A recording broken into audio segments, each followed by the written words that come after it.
in for your project. Visit actionelectrical.net.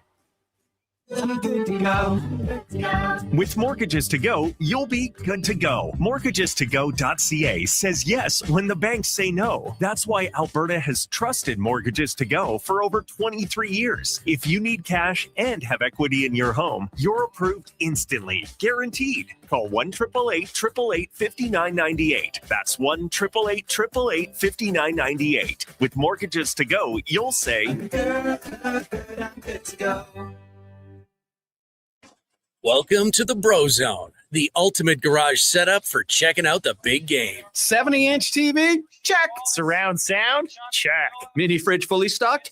Check. But a legendary Bro Zone needs legendary snacks. Will Hawk Beef Jerky. Load up on Alberta's best beef jerky. It's the perfect game day companion when you're watching from the ultimate fan cave.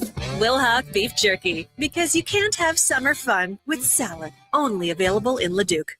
A huge thank you for making Sports 1440 the most listened to sports radio station in Edmonton. From Krueger to Curious to Lowetide, we've got in-depth analysis on all your favorite sports. We are Sports 1440.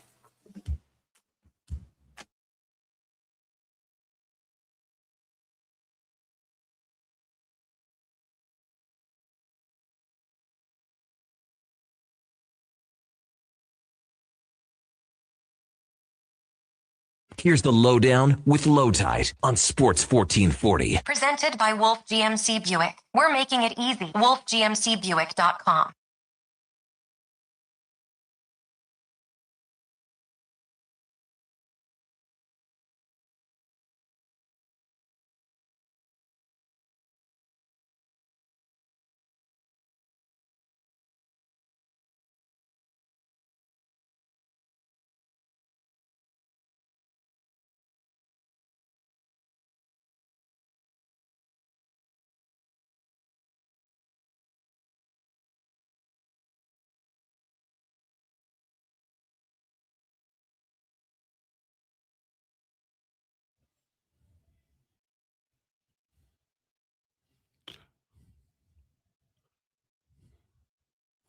Welcome to the Lowdown. Today's show, Vegas Golden Knights are inevitable. The ultimate hockey cads win Stanley Cup road games, and even their celebrations break social media.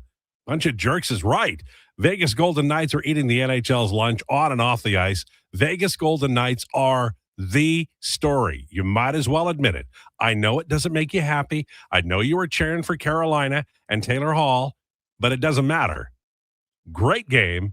Vegas up 1 Cobb. The Lowdown brought to you by Wolf GMC Buick. For Wolf GMC Buick, family owned and community driven, we're making it easy. Visit wolfgmcbuick.com. On the show today, you can catch us on Sports 1440 and YouTube. Our headliners, Danny Webster from Vegas Review Journal at 12:20. We'll talk about the game. We'll talk about the coaching situation, all at 12:20. Don't worry. Kevin McCurdy joins us at 1 o'clock today. We're also live on iHeartRadio, Radio Player Canada, and sports1440.ca. Apple and Spotify podcasts are the location you can get the entire broadcast after the game. We also tweet it out on X or on Twitter at Lowetide, at JFenwick04, and at Donovan Paulson. And anytime you want to text us about anything, make it clean and we'll read it. 833-401-1440, 833-401-1440. Busy. We're going to talk. We got lots going on. 2 hours of fun and frolic, including Donovanations. It's all straight ahead. First, though, the introductions. The man who introduced me to Air Corgi and who will now explain Air Corgi to the rest of the world, ladies and gentlemen, Josh Fenwick. Josh Fenwick, everybody. So Air Corgi is this corgi that's been on TikTok for a long time. And they're basketball fan and knower. A basketball fan and knower, correct. And every day or every series in the playoffs, this corgi's owner tosses the corgi a ball at the top of the stairs, and he boops it, or she boops it, my apologies, into one of 2 garbage cans with the logos of the teams on it. Right. And if the ball goes in a certain team's basket, then that's a win. And Air Corgi predicted the exact way that the San Antonio Spurs Oklahoma City Thunder series went. Love it. Down to if it lips out, it counts it as overtime. So it was right almost through the whole thing because it only predicted one overtime in the Western Conference Finals. But that's amazing. It went perfect in the Western Conference Finals, and it is predicted a San Antonio Spurs win in 7 in the finals this year. Well, I'll look forward to that, and that's not a stretch, although 7 might be a surprise. All right. So far this week, he's used up over 90 minutes of radio programming to rip Blue Jays reliever Jeff Hoffman, spent over 20 speaking minutes calling Evan Bouchard Bobo the Fool, and took time to text to make texter Matt the promo guy so angry it ruined his week. Ladies and gentlemen, there's helpers and there's this guy. It's Donovan Paulson. Donovan Paulson, everybody. Thanks, Al. Thanks, Todd. That was perfect intro. And Matt the promo guy. I think so. If you're listening again today, which I have a feeling you probably are, let's try and keep her civil today. After yesterday's whole, he said his week is not ruined. He is listening. Well, all I know is that, it's like Stampede Wrestling on radio with anybody Donovan talk. Have we considered rescinding his rights to text back to people, like as a public service? No, we have not considered that. All right. Well, maybe we're not we'll having that conversation. Maybe either. We'll keep Donnie, it that keep way. doing you, man. All right. Vegas wins game 1. Great game. I don't know what it is about playing Carolina in Carolina, but when you get a big lead in game 1 of the Stanley Cup final, it may not work out for you. We found that out in 2006 and again last night. Nikolai Ehlers was so happy to be out of Winnipeg, and in a playoff game that counted, he scores twice, but it was Vegas who came back. And I think that what we'll talk about Carter Hart, we'll talk about the Vegas Golden Knights off the ice, but we can't lose sight of the fact that they are a highly skilled team that also thumps you brainless. And they have a range of skills. It's like a Major League Baseball team that has a speedy guy at the top of the order who can also get on base because of the walks. And then you've got thunder in the bats, 2, 3, 4, 5. And then you've got some guys who can do some things and maybe commit, kind of atrocities on the base paths. That's Vegas. They're deep. They're strong. Everybody has a role and they're good at. And I mean, it was a close game. Obviously, it was headed to overtime. Basically, the winner was an overtime goal. There wasn't much time left. But Vegas has done this time and again on and off the ice. And I picked Carolina to win in 7. I do remain convinced that Carolina will win it.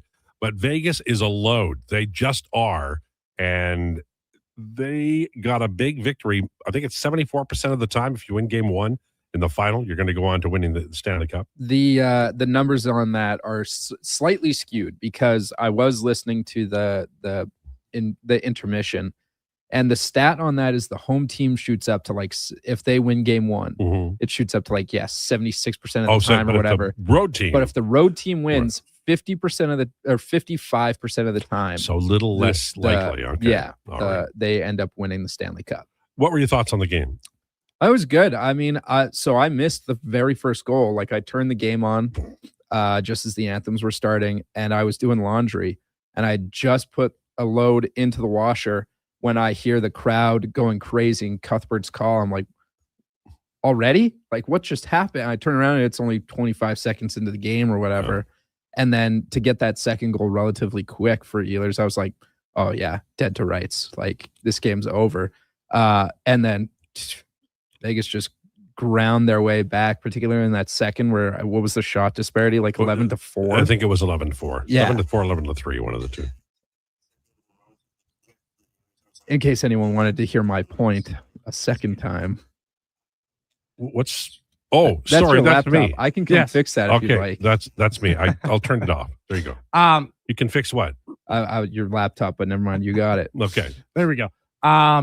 I was wondering what the hell you guys were doing. Yeah, I totally missed the first goal as well. I was I just walked in the door during the anthems, and then I went off to heat up dinner, and then I was gonna sit down for the game. Totally missed the first goal. Obviously, rewind, watch it back, and whatnot. But Carolina came out like a house on fire. They came out, energized for their crowd. They were energized for the Cup final. A lot of guys who had never really been there before. And then Vegas just kind of slowly took the game over. It really started in the second period, but Vegas really started to find their footing. And I think the big takeaway here that you can look at through where we're at till now in the Stanley Cup final and through the rest of the rounds is this Vegas team, just the way that they spread out their depth.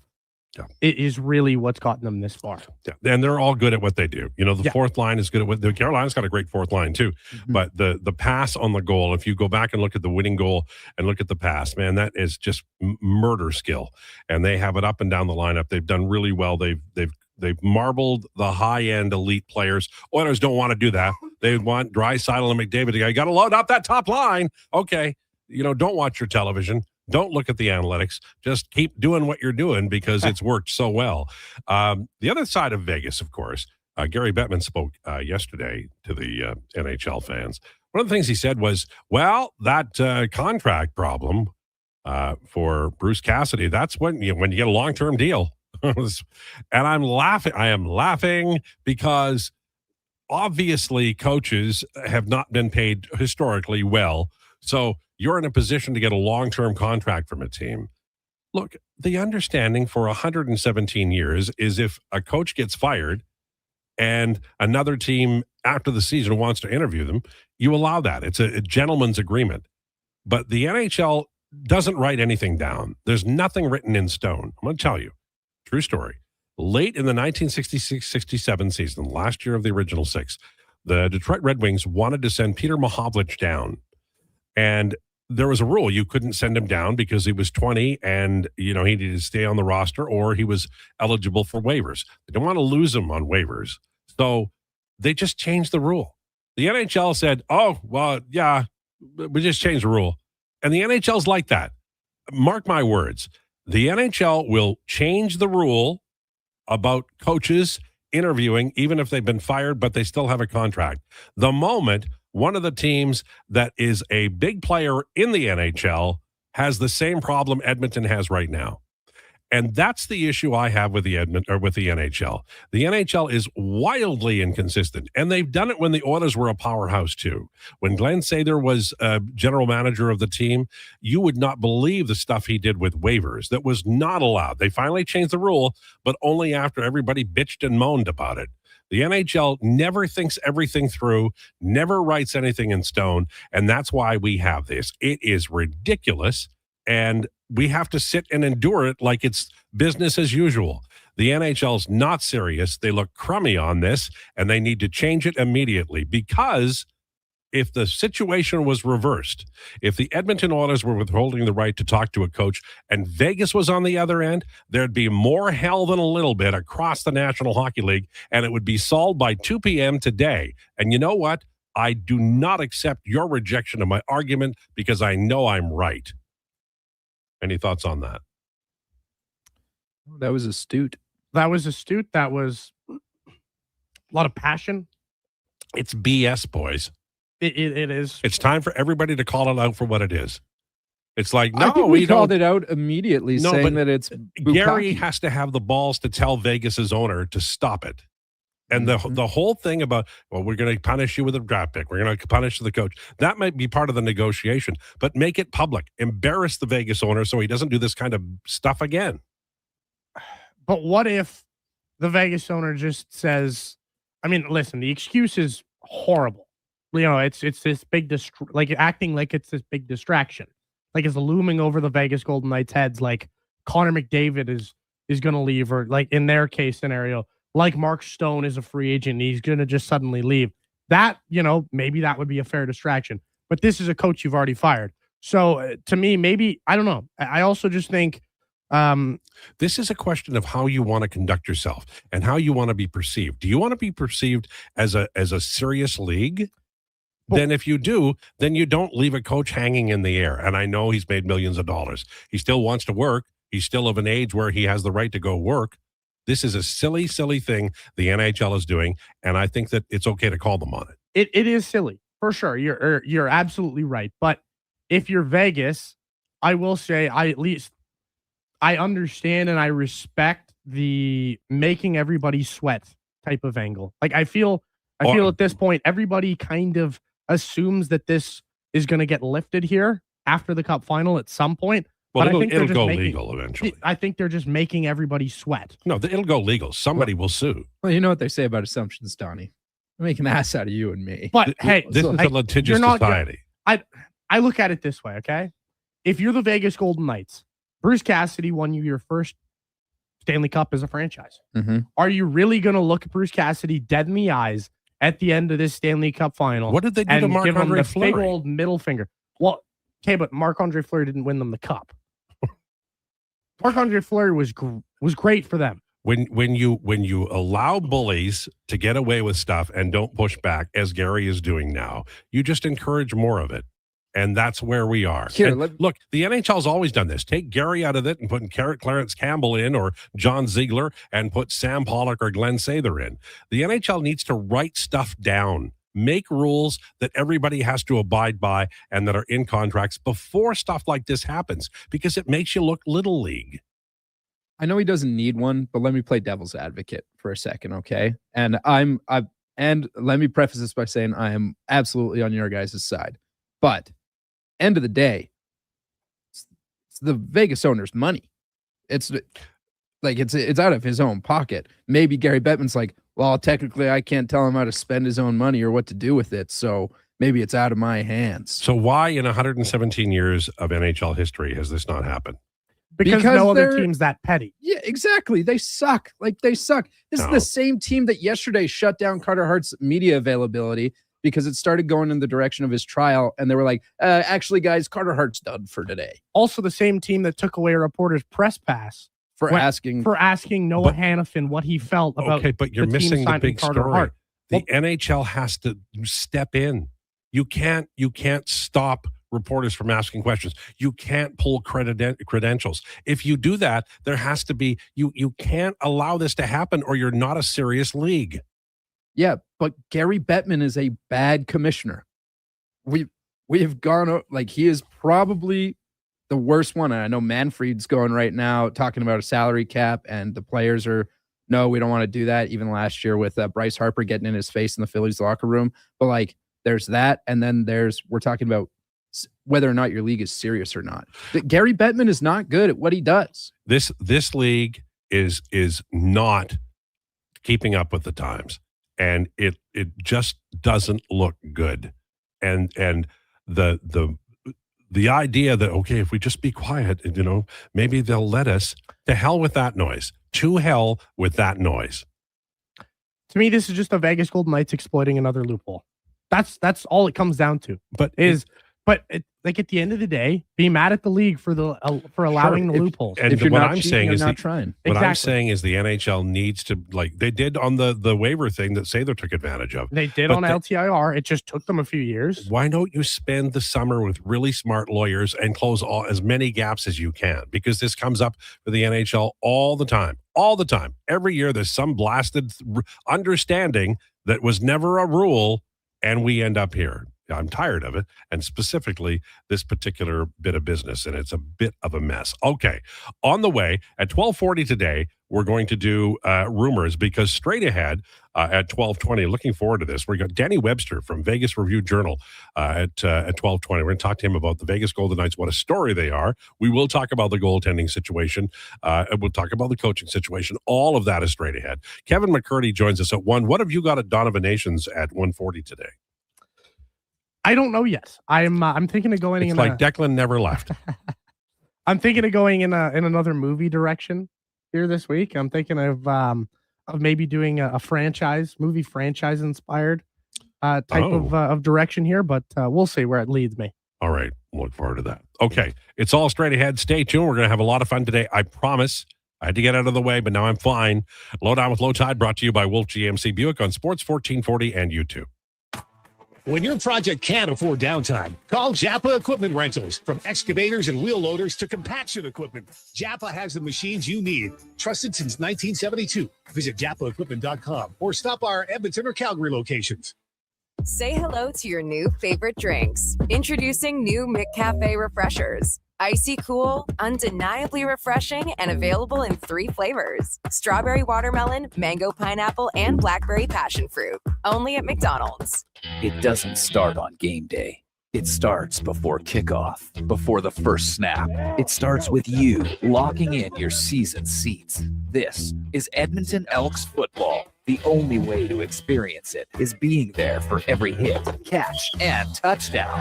The Elks home opener kicks off June 20th against Montreal. Your season seats are your way in. Get yours now at goelks.com/season seats. Edmonton Elks. Our city, our year. You don't just need property services, you need problems handled. HireGood provides cleanup, debris removal, site monitoring, and safety attendance across Edmonton. We reduce issues on your property, keep spaces safe, and take pressure off your team. We resolve real problems for businesses while creating real impact because our team is built on second chances and they show up every day ready to prove it. Visit hiregood.ca or call and mention Jason Krueger for a first-time discount. HireGood. Stable jobs create stable lives. A huge thank you for making Sports 1440 the most listened to sports radio station in Edmonton. From Krueger to Carius to Lowetide, we've got in-depth analysis on all your favorite sports. We are Sports 1440. Lux Windows was founded in 1969 with 5 people and a dream. 55 years later, our team of experts cares a whole lot about building and installing the best possible windows and doors. Because Lux is not just an Alberta-made product. We're one big Alberta-made family. Everything we are is windows and doors. A company born and bred and made in Alberta. Everybody loves a beautiful day in Edmonton. Hey, it's Jamie, and Green Drop Lawn Care is giving you one more reason to love the nice weather. Next nice day service. People always ask, how soon can Green Drop get here? Well, when you sign up with Next Nice Day service, we'll be there by tomorrow. Assuming Mother Nature cooperates, we'll be fertilizing and treating your weeds by the very next day. We'll even include Drought Fighter at no additional cost. Just another reason we have been Canada's lawn expert since 1979. Easy online signups, only at greendrop.com. At Wendy's, get a 10-piece nugget small combo for just $8.99. That's right, $8.99 for 100% Canadian chicken, plus fries and a drink. That's just good nuggenomics. Only until June 14th, in restaurant at participating Wendy's locations.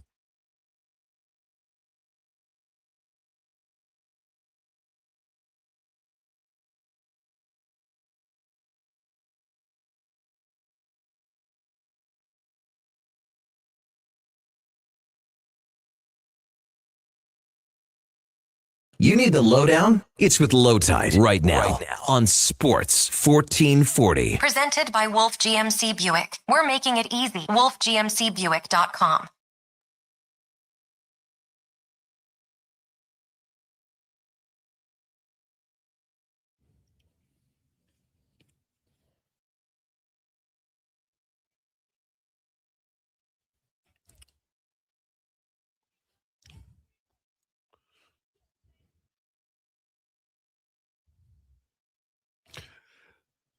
It's 12:21. This is the lowdown for Wolf GMC Buick. Check them out, wolfgmcbuick.com. Our headliner of the day, Danny Webster from Las Vegas Review Journal, joins us in Two Shakes, brought to you by Faber.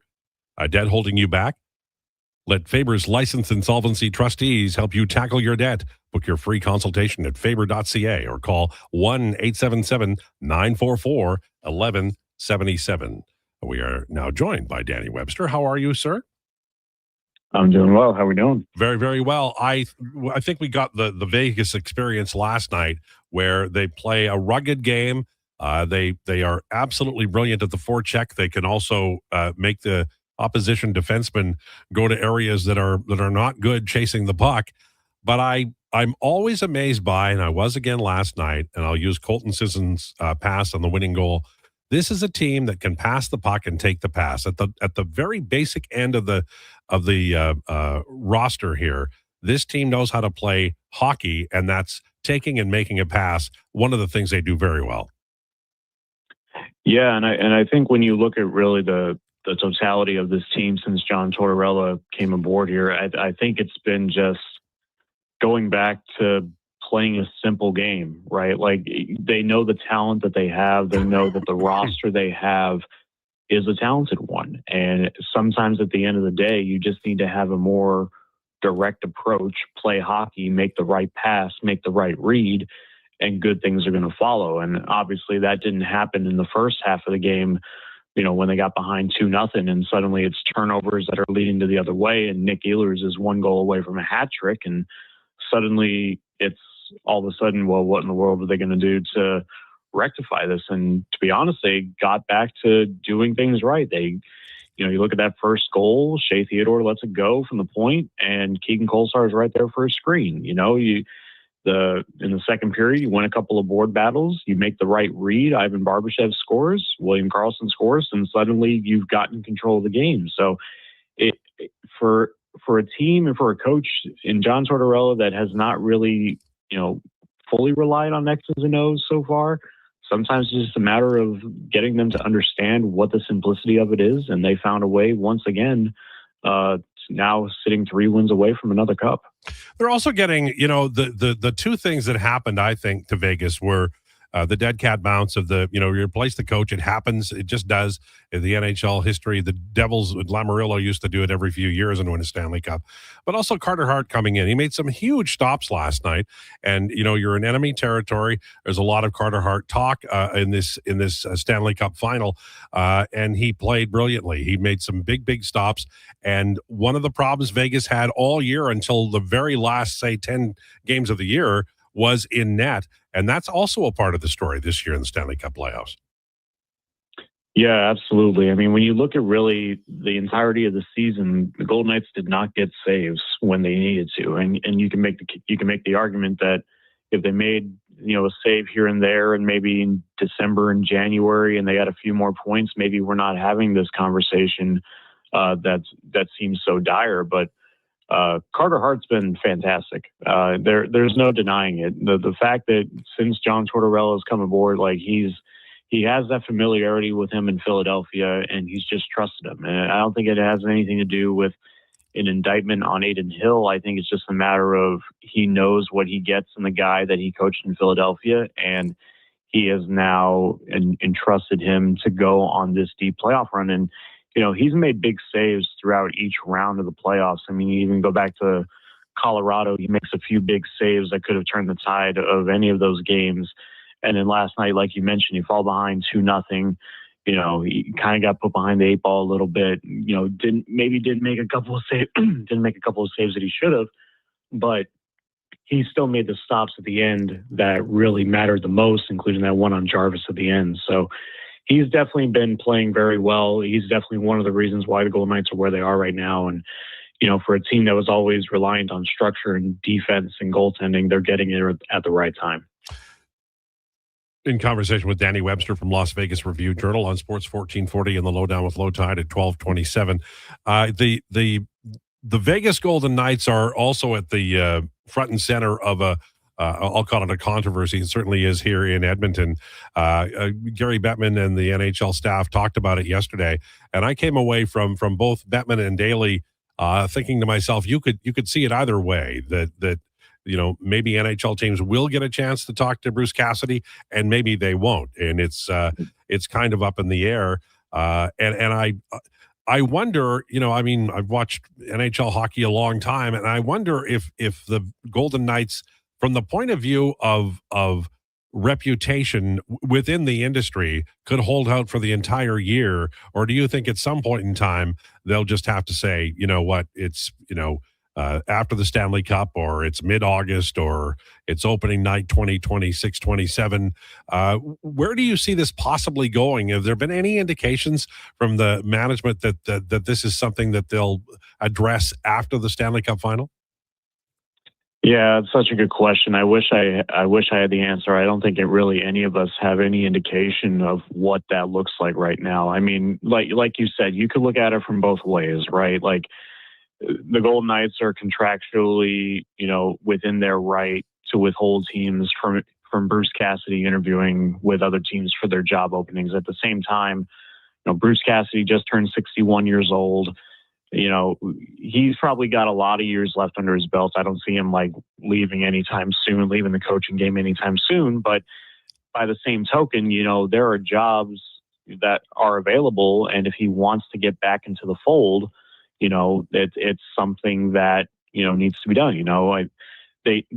Golden Knights needed to get permission from Philadelphia to interview John Tortorella. He was still under contract when that happened, just like they gave Dallas permission to interview Pete DeBoer when they fired him in 2022. Like these are all situations that have happened before, and there have been a lot of things out there that the Golden Knights maybe aren't letting the division rivals talk to their Stanley Cup winning coach, which would be kind of interesting to look at it. But by the same token, I think at the end of the day, when this series is over and when you get into the off season, whenever everything starts settling down, I think they're going to have to let him at some point. I mean, unless they pull the greatest switch of all time and John Tortorella's run comes to an end, and then they're like, all right, Bruce, come on back into the coach's chair here, which I mean, who knows at this point? I have no insight on that, but who knows with this organization?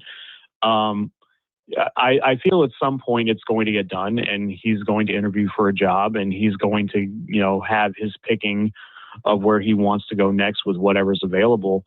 But it also wouldn't shock me, like you mentioned, that they could take this to however long they want it. And, like Kelly McCrimmon has said, like Bill Daly said yesterday, Bruce has been informed with what's been going on. He understands what the situation is. And, it's definitely an interesting situation that's not going to go away until Kelly McCrimmon gives the okay for teams to go ahead and interview him. It's fascinating, and I can't wait to get to the end of this particular story because it's however it finally solves itself, it'll be interesting to see. Danny Webster, our guest from Las Vegas Review-Journal on Sports 1440. Well, one thing McCrimmon and the entire hockey ops staff is going to have to look at, and Vegas is built to win, and it's really obvious based on the quality and the depth. The quality of their roster is marbled through 4 lines and 3 pairings, but they have Mark Stone, William Karlsson. Who else do they have that they could conceivably, now they're under contract for 26-27, but you can start negotiating July 1. So even though, they're in the middle of the Stanley Cup final and they're up 1-0, there have to be conversations going on about how they're going to move forward. And one of the things they may have to do is offload Adin Hill. Obviously, they're not going to talk about it right now, but is that one of the moves you foresee possibly happening in the days right after the end of the season? Yeah, I do. I don't know how it's going to unfold. I don't know what kind of retention might come of that. I don't know what that kind of a deal would look like, but I think it is going to have to happen because it's literally the same situation as it was in 2023, where Adin Hill came off cold off the bench, after Laurent Brossoit got injured, and comes in Game 3 against Edmonton and leads them on the run of all time. And, he absolutely earned the contract that he got coming out of there. And, the long-term extension he signed, I think, was a byproduct of they needed to get it done, but also with his pedigree, he absolutely deserved it. So it's a very interesting situation to look at because it's such a long contract. It's such a rich contract. Even if with the cap going up, can the Golden Knights convince a team to take on the rest of that contract and a significant portion of that salary for the remaining bit? Because, like you said, you got Stone and Karlsson coming up. You have Pavel Dorofeev, who's going to be in need of a new contract as an RFA, and his price tag continues to go up with every goal and every game he plays. There is a lot of interesting tidbits that are going to need to be done in order for the Golden Knights to even remotely consider bringing back the majority of this group in the next couple of years. But I do think before any of that gets started, it's going to have to revolve around Adin Hill and unloading from that contract. The team fascinates me the way they've been built. People blame the expansion draft rules. Actually, the NHL general manager sent enormous talent to Vegas in order for Vegas not to draft some of their players. And so I think it was just really, really well done during the expansion period by Vegas Golden Knights. But when you look at this team and the possibility of winning the Stanley Cup here in Canada, Mitch Marner had been framed as somebody who was part of an epic failure in Toronto, along with Austin Matthews and Nylander and others who were unable to get to a Stanley Cup final. And there was a perception of Marner as being a guy who could be effective in the regular season and not do much in the postseason. And so his run here is fascinating to me. And I know he's talked to the media a little bit too. But one of the things about Vegas that I find interesting is that players tend to at least perform at previous levels and sometimes elevate that. And when you come out of a situation like Toronto, where it's like a media frenzy and you're the center of attention for everything, for Marner in Vegas, my perception is he just has to contribute as one would expect, because there's Eichel and there's Stone and there's Hurdle. So it's not like not that Toronto was a one-trick pony, but Marner is part of a big-time team here, and he just seems to be thriving. Yeah, I think when you look at it from that standpoint, obviously the market that, we have as a core of media here, it's not one that's, always in the face, right? Like we understand that, these guys are people too. It's not like we're trying to get them to answer every, crazy question and every thought about every game. It's obviously, I'm not going to lie, it is a different market than Toronto, and it's just the way that, we operate sometimes. But in regards to being on the ice, Mitch Marner has fit in seamlessly, because I truly believe, like you said, there are guys here that have won before. There are guys here that have the reins of the locker room and have been there and done that. And Mitch has come in and has been able to play just his game. And, you look at the regular season, he was just under a point per game. And I know a lot of people will look at the points and point to that, but you look at the rest of the season, he had to play center for a good majority of it because of injury, and especially injury to William Karlsson and other injuries throughout the lineup. He had to play center. He had to learn a completely new position. He had to kind of sacrifice the offensive side of things in order to play well defensively. And when you take away those factors, it's going to drop the point production a little bit, because, before Jack Eichel last year, there really wasn't that kind of a guy in this franchise's history that was able to put up the points of that caliber. And now you get into the playoffs where everything's a little bit more magnified, and Mitch has been able to really find chemistry with Brett Howden in terms of, penalty kill and 5-on-5. They've been able to create some great chemistry there. And then you add William Karlsson back into the mix, and it's allowed Marner to move to the right, which I think was probably a comforting thing for him, to get away from playing center and being a little bit more free on the wing.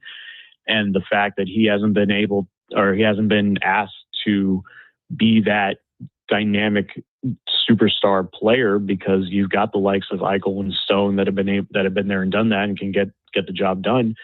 Mitch has just come in and done his thing. And, to his credit, he has done a tremendous job in not only producing defensively, but offensively as well. And, scoring highlight reel goals and making big time plays, much like he did last night. And that's why he's, right now I do have a vote, and he's got my vote for the Conn Smythe. If the Golden Knights finish the job, he's definitely earned it. And he's definitely been a primary reason why the Golden Knights are where they are right now. Well, I would tell you that, and I'm just speaking on behalf of a nation, if Vegas wins the Cup and Marner wins the Conn Smythe, and you vote for Marner, an entire nation will be behind you except Toronto. But we will absolutely talk about it for all summer and for all time. Hey, thanks so much for this. Appreciate it. Have a great day. Absolutely. Thanks for having me. There you go. Danny Webster of Vegas Review Journal. Interesting stuff. The coaching situation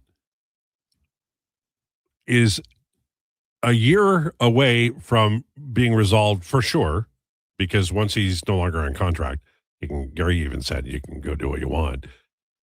But for Vegas Golden Knights, it's a 32-person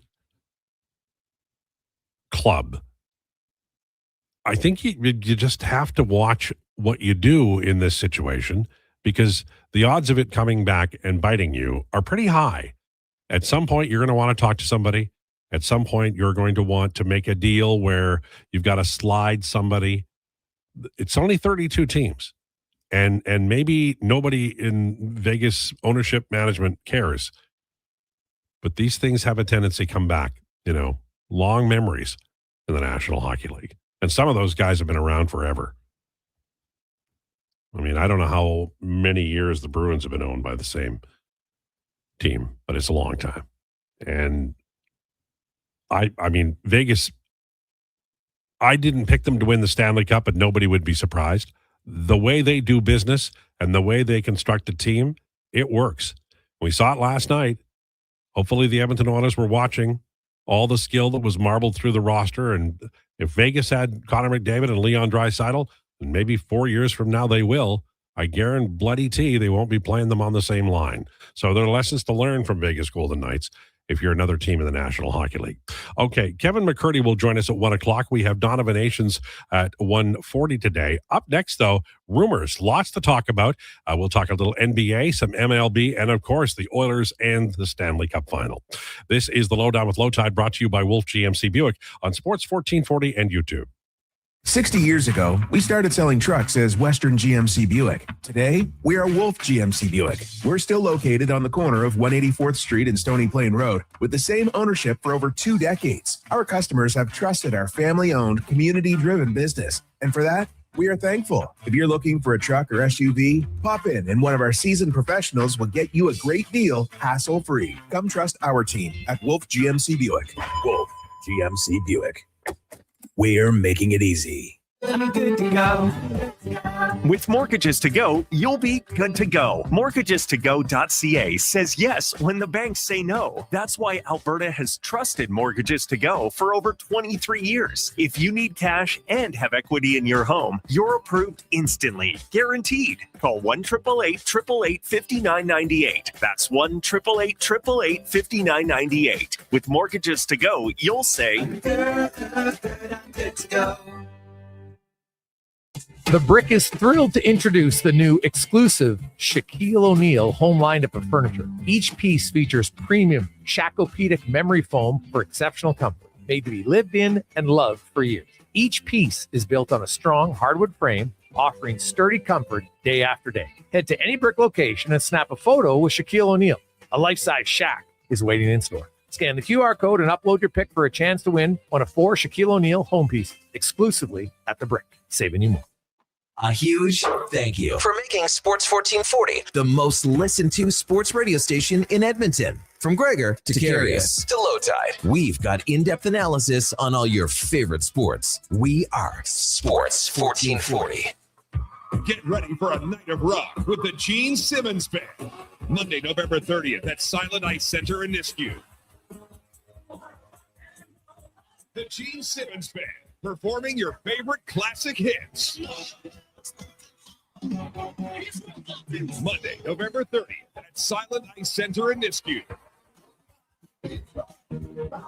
Tickets on sale now at silenticecenter.com. Don't miss the Gene Simmons Band. Attention Alberta construction pros. For over 50 years, Japa Equipment Rentals has been your go-to for top-notch equipment and stellar service. Whether you need rentals or expert maintenance, we've got you covered. Stop by our Edmonton or Calgary locations today. I'm Dr. Vance Elliott. The goal of every one of the thousands of hair restoration procedures I've performed is a full, natural-looking head of hair.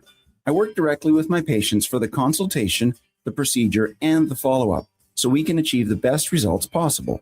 When people see what we accomplish, I don't want them to think, wow, great hair transplant. I want them to think, wow, great hair. Go to drvanceelliott.com and contact us today.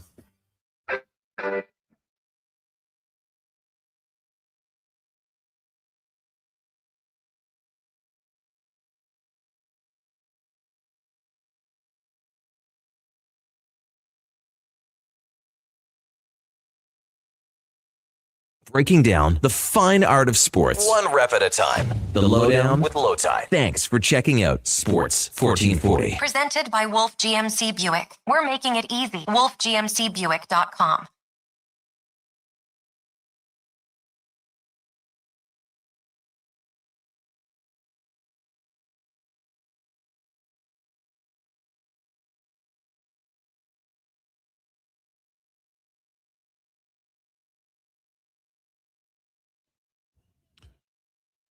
This is the Lowdown on Sports 1440 for Wolf GMC Buick. Check them out at wolfgmcbuick.com.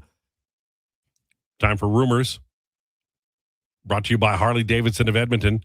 Join them this Saturday, 11 a.m. to 2 p.m. 1 a.m. would be good. 11 a.m. to 2 p.m. for their dog adoption event with the Paws Up program. Meet adoptable dogs, find your new best friend, and grab something off the barbecue starting at noon. Only at Harley Davidson of Edmonton on the Yellowhead Trail or hdedmonton.com. Now, I will tell you, I have been there on the Saturdays, on the Fridays, and if you love bikes, if you like Harleys, if you like talking to people who ride them and have stories about them, you want to check it out there as well. It's like a social center there. The Coffee Clatches, they used to call it back in the olden days. You guys have never heard of that Coffee Clatch, have you? No. Not a clue what that is. You guys get together online with your gigantic power drinks. No, that's not honestly, like, I'm not going to speak for Donnie here, but like, I don't play a lot of video games anymore. I absolutely used to. But do you talk online to your friends? No, I see my friends in person more often than anything now. Like, I'll FaceTime them or call them or whatever to set up plans, but more often than not, when I see my friends, I see them in person. Would you consider yourself to be an outlier for your generation? I don't know. Donnie, you're a year older than me. I still play some video games, but for me it's mainly a social thing with the fellas because some of my buddies don't live here anymore. Right. So that is largely the reason I still play as much as I do. So it's a because- personal friendship connection. Yes, right? like when you have a buddy that lives in Toronto, when you have a buddy that lives in Vancouver, you can't see them every week, right? So, you're going to chat with them probably, once or twice a week on there, and you're going to, shoot the you-know-what, and you're going to have some fun playing some video games. That's mainly the reason I play, and it's just, still fun. Yeah. Well, and you don't have to apologize for anything. The plural of sheet. Yes. That's what you guys. What's the plural of ricochet? I'm not gonna. What is it? Just say it. Ricocheted. Okay. John Cooper has won the 2026 Jack Adams Award. He could probably win it every year, and I don't think anybody would. I'm shocked this year, actually. Oh, you're? I'm shocked. But you have a tendency to be shocked at things that other people think are normal. This was, hello, Lindy Ruff? Hello? Maybe they just didn't want Lindy to get fired. The Buffalo Sabres have missed the playoffs prior to this season for 14 consecutive years, and you're not going to give them the coach of that team, the Jack Adams? Like, Maybe I love they John still Cooper. get executive of the year. I love John Cooper. He is the best coach in the league. It's a crime that he doesn't have a Jack Adams, but this was not the year. No. Like, the Sabres, come on. Right? No, I'm fine with John Cooper. I'm not. This was the one year I'm like, no. But you're like, you're That never. Sabres team. Can we get a list of things you are fine with? Because it's not a long list. This is not John Cooper winning. Is not like, it to me. It's like, okay, God, the guy could win every year. You're sort of making it sound like he killed a bag of puppies on national television, and Lindy Ruff was like, "No, John, don't do that." Sure, but like, come on. The Sabres haven't made the playoffs in 14 years, and you're not going to give them coach of the year? Like, But I mean, you're framing it in a certain way, and I totally respect that. and that team went from the scrap heap. They fired their general manager during the season. They were Who should win executive of the year? We were loads of talent. we Come were- on, man. Like I get it, but that team sucked. but- They were awful for years. They had talent, but they couldn't put anything together. Who is the guy who helped put them together? This Lindy is- Ruff. this is the opposite of your yesterday Norris conversation, and where you were talking about Evan Bouchard being Bobo the Fool, and now we're on the other side of this, where Lindy Ruff has been put upon. Lindy Ruff has coached about 20 years longer than he normally would have if he was just a different person. So, look, I love the guy, but Cooper winning, no problem at all. Now, Carolina Hurricanes we're not pleased with their effort, and they feel like Taylor Hall said a lot of what happened was self-inflicted. They're a good team. They can force you into some bad spots. What I noticed was the Vegas Golden Knights got Carolina to do the same thing the Oilers did against Carolina, which is the defense was running around and Vegas ripped their defensive structure to shreds just by being great passers and using their speed on the outside and the inside. And the winning goal is a perfect example of that. If you have Colton Bleeding Sissons, who could make a pass like he did on the winning goal, then I think that you have to give credit to Vegas. And if you're Carolina, you can blame yourself and you can work harder and you can do all of that. But I don't know what kind of elixir they've got going on in the desert, but those cats can pass. They thump. In 2023, they had a fourth line that was brutal on every team they played, and they're going to have another fourth line like that. But when you've got Tomas Hertl playing with Sissons, that's a guy. When he got that puck, that's not Joe Blimblom there shooting the puck. Hertl's a scorer. Man, they are deep and they're strong and they're good. And I picked Carolina to win in 7th. I believe they will. But the things that Vegas needed, Carter Hart making big saves, scoring from more than one line. Vegas looks like this is 2023 2.0 with a different goaltender and with a different coach. I mean, if they play 4 games like that, they're going to be up at least 3-1. I feel like that's probably going to be the case. I look at this roster and they're kind of like the anti-Oilers. This is what Well, the Oilers have to play McDavid and Draisaitl together. That's the key. Yeah, that is the key to everything. You can't split up your lines and make for stronger, second and third lines. You've got to load up that top line, right? Like that's the most important part. For me, Vegas Golden Knight is a template. That is a template, and part of it is getting rid of guys who are older, and the Oilers don't do that either. But the Vegas Golden Knights are really old. Who's young on this roster, Al? Pavel Dorofeyev's 25. That's their youngest player. Oh, no, but here's the thing. You name a guy on that team that if he comes into training camp next year and he plays poorly, that they won't get rid of in the summer of 2027. It doesn't matter. Rasmus Anderson signs a big contract, plays terrible next year. They will offload him. It'll be a scene like from, like Goodfellas or one of those movies where you're driving out to the desert and you're Joe Pesci and you're not sure you're coming back. Vegas does not suffer fools. If you can't play and help them win, it doesn't matter how old you are, you're gone. And when you reach the tipping point, you don't reach it in Vegas. I don't know, Al. I think they're going to have some trouble moving off some of these players. Well, Aiden Hill be the first one. Do you think they'll be able to find him? I think they'll find a market for him? They are probably going to force themselves into one that includes a first-round pick going the other way. Like, just straight up. Like, that's how bad of a deal that is. All of you talking about how bad the Tristan Jarry deal is. My God, Aiden Hill's deal is so much worse. Yeah, but it's not in Edmonton, so it doesn't go. Jonathan Toews likely to retire. I loved it that he went back to Winnipeg. It was a great story, but I think we can all agree it didn't work, right? No, it didn't work.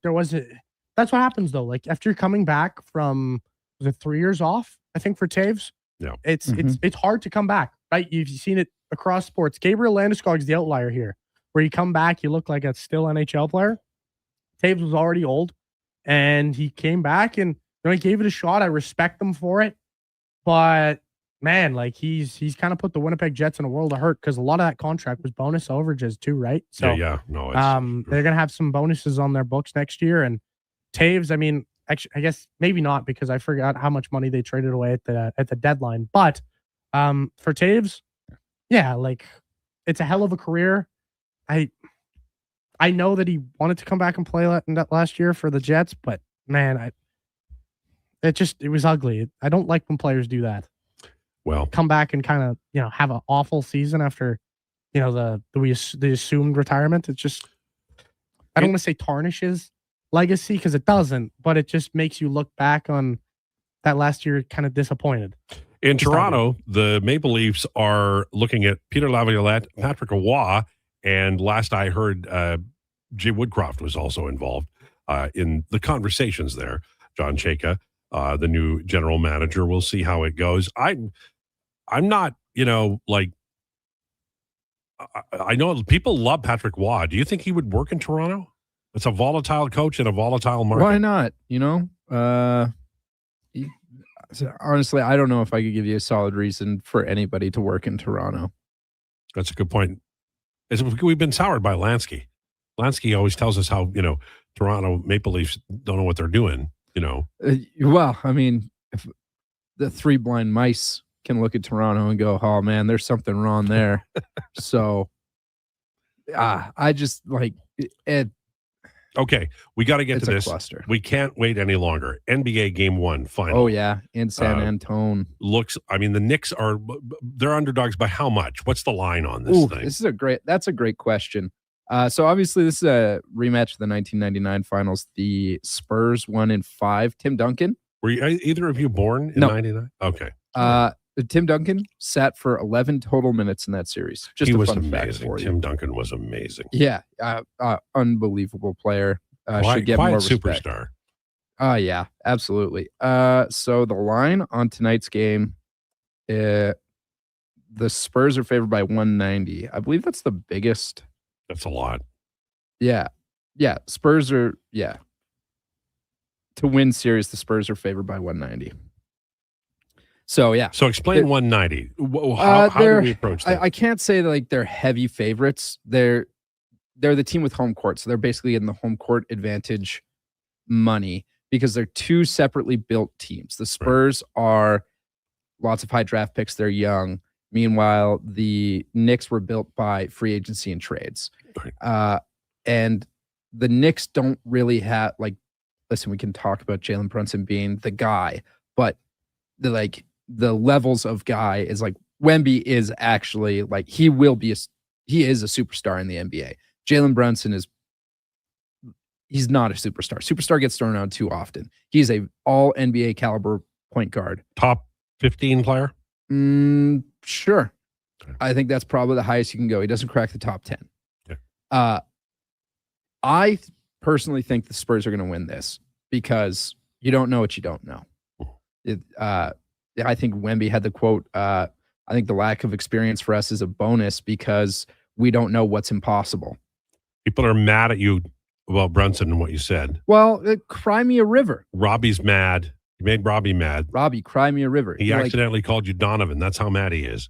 Brunson is a superstar, lol. No, he's not. I'm taking the Spurs. I've really softened on this recently though, because I did once the matchup was set. Yeah, I did take a look at the numbers in matchups, basically since Wemby's been in the league and how they all play against each other. OG Anunoby is on the Knicks, Raptors legend, just so everyone knows, and he is the best one-on-one defender against Wemby in Wemby's entire career. Now Wemby still averages 17 points or whatever against him, but if you just looked at OG Anunoby and you said, "Hey man, don't take a single shot this entire series and just put all your energy into just taking Wemby's legs out from under him," knock yourself out, man. Although they do need some offensive production from OG Anunoby. I'm still taking the Spurs in 7, but I would not be surprised to see the Knicks win this series anymore. What about you, Donovan? I'm still on the Spurs here. I don't know. The Knicks, it's super dominant what they've done to this point, but I think it's really hard to pick against Wemby and this Spurs team. So I still think this is probably a pretty short series. I think I said 5 last time, and I'm going to stick with it. I think you're both right. I think San Antonio will win, but I would love to see the Knicks win. That was from a story point of view. Oh my God, we would be talking about it forever. Okay, on the way we'll talk to Kevin McCurdy. We have Donovan Nations coming up. Do you know what you're doing? Well, movies and franchise related stuff, but Okay. we'll let you get to that. Percolate when we on get that to for a while. Yes. All right. Lowdown with Lowetide, brought to you by Wolf GMC Buick on Sports 1440 and YouTube. It's time for an update with Donovan. This is a Sports 1440 update.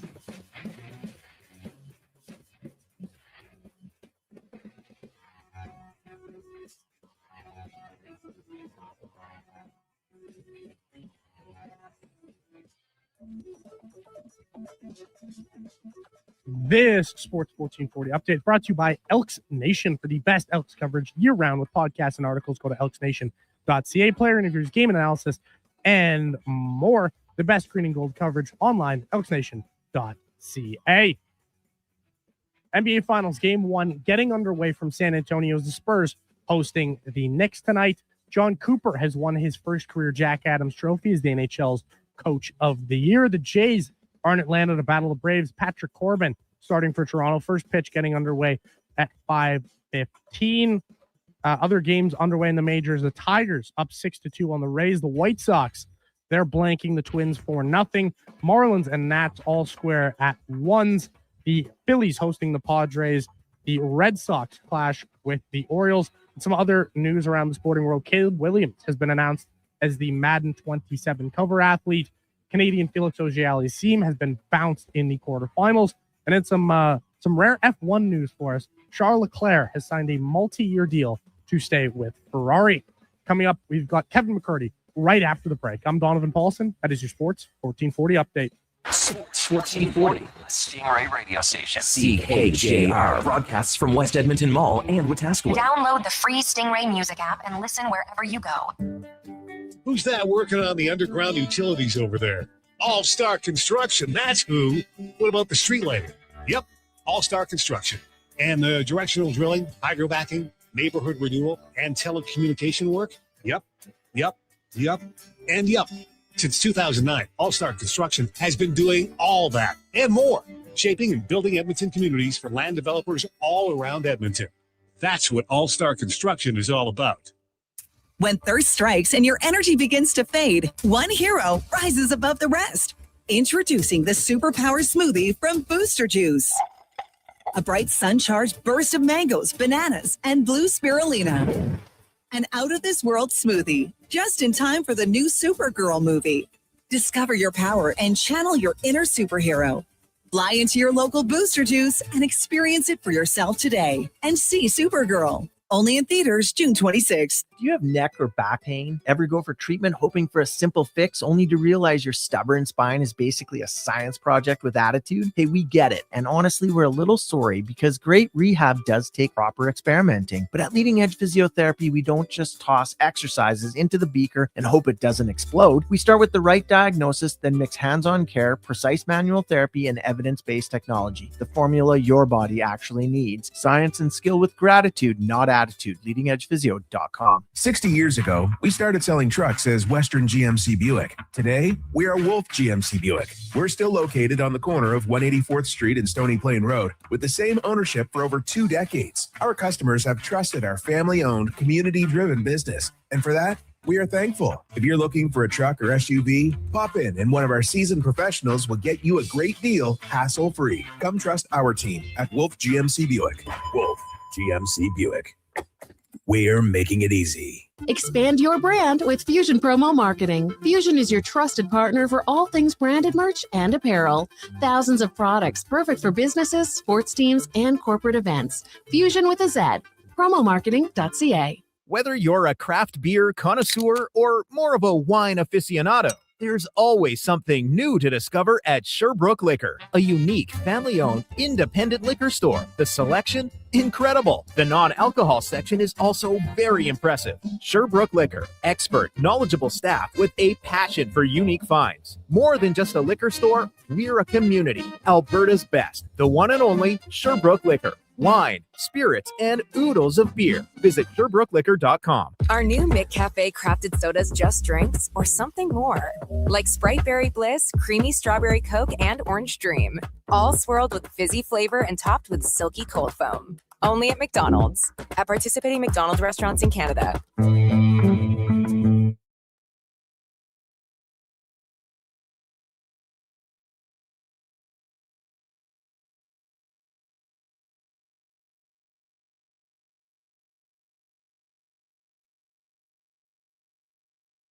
The Lowdown with Lowetide on Sports 1440. Author, musical connoisseur, sports know-it-all.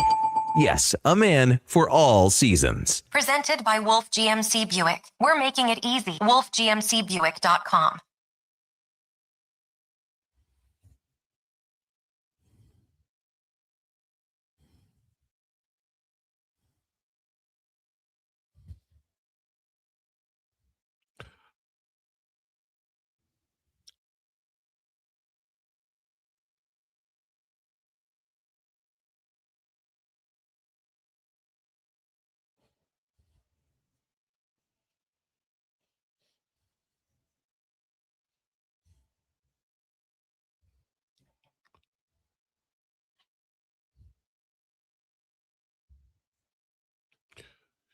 This is the Lowdown, Lowetide on Sports 1440, brought to you by Wolf GMC Buick. Family owned, community driven. We're making it easy. Visit wolfgmcbuick.com.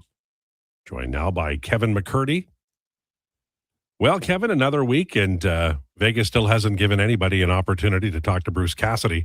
How long should Edmonton wait for this opportunity? Say that they need to wait as long as they possibly can, I guess, is the best answer. Ideally, they would have permission by the draft and have him signed by the draft, but I don't know if that really makes a material difference to their draft strategy so much as it makes a difference to their free agency strategy. It's hard for me to take any of these things seriously because I will tell you that 6 months before Todd McClellan came here, I had a pretty good rumor that he was coming here. So I'm not sure who talks to whom, and I'm not sure who, whatever happens, and I don't want to imply anything, but I feel as though there are understandings that, contracts are going to be signed and that, there's going to be personnel movement and hockey ops movement. And it just, you wait until the end of the Stanley Cup run, and then it all kind of falls into place. But from this point of view, it feels like there's something we don't know.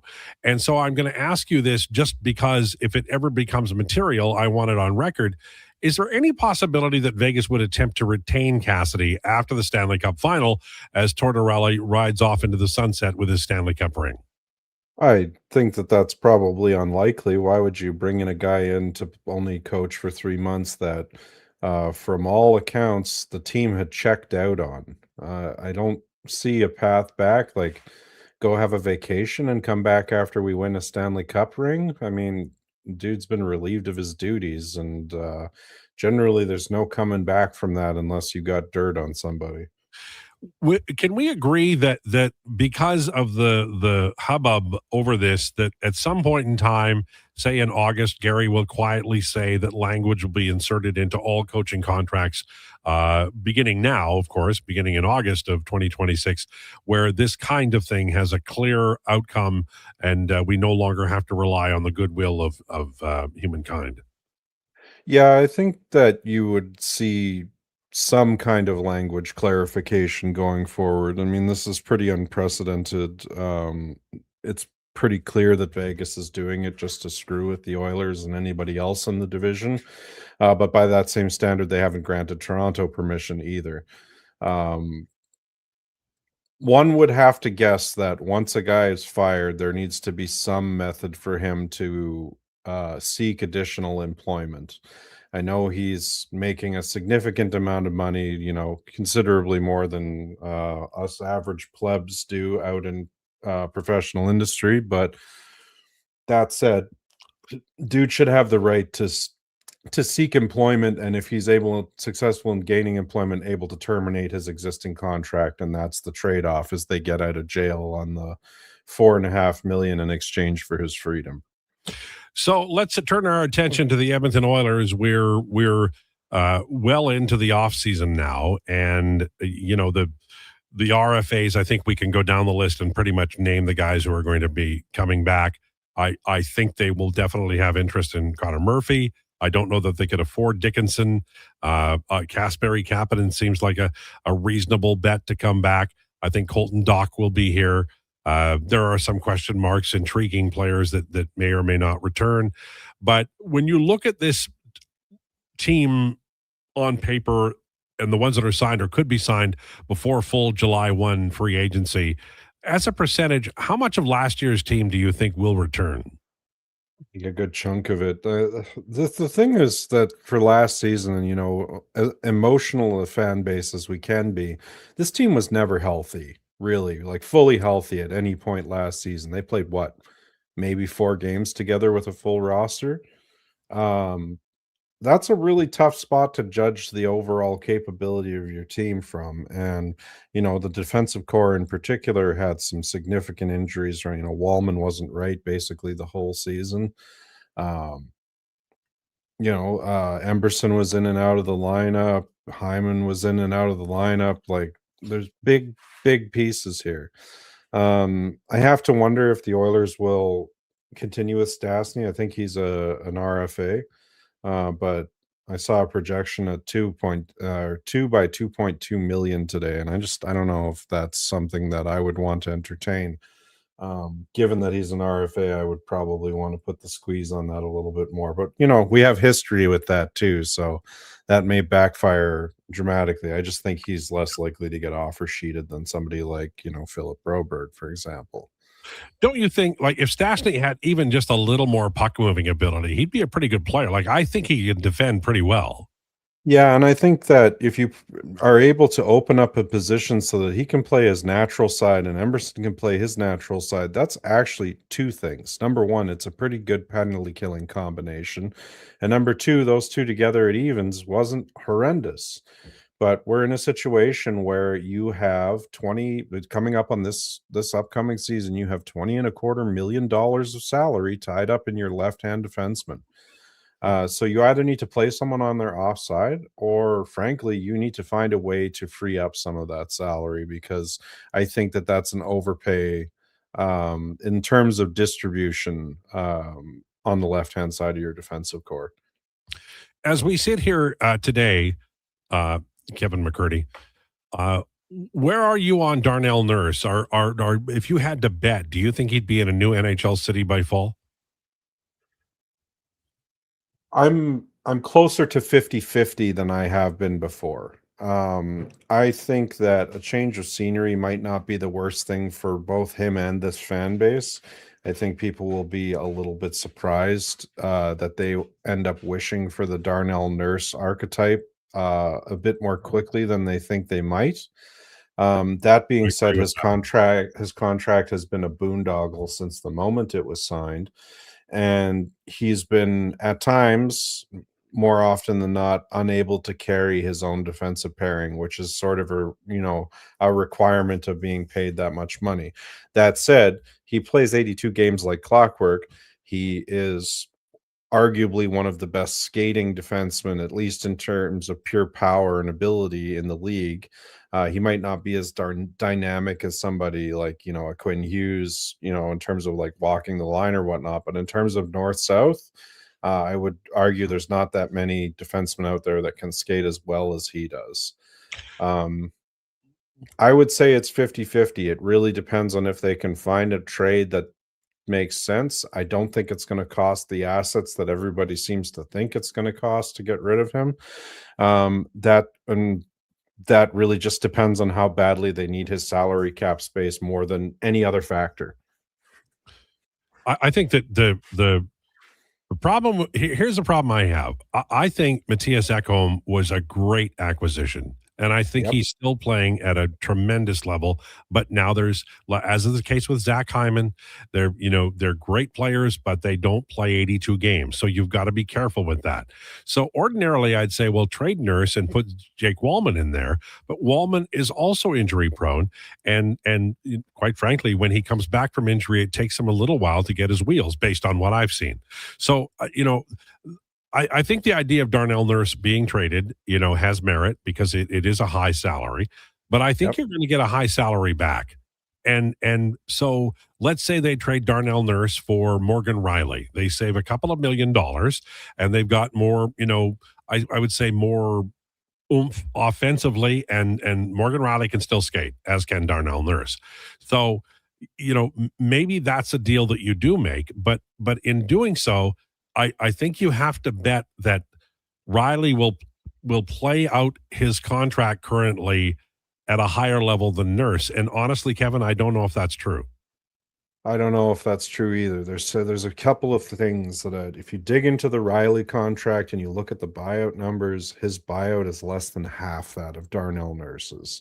So if you're doing it to make the Neil for Lucic trade, then I guess there's some merit there, right? Like, I don't think that either player is incapable. It just matters what the outcome that you're seeking, I guess, more than anything else.